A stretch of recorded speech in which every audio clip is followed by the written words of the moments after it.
Hi everybody, today we will talk about how to fix or how to solve the problem of Microsoft To Do. You will click on settings.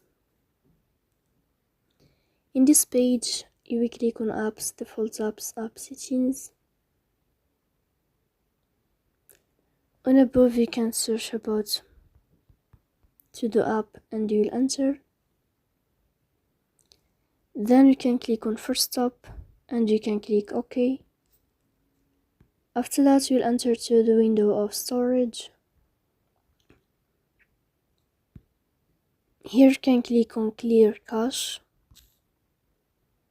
In the end, you can turn on your airplane mode and you can turn off your airplane mode again.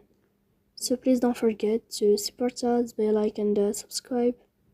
See you next time in another video, and thank you for your attention and your watching.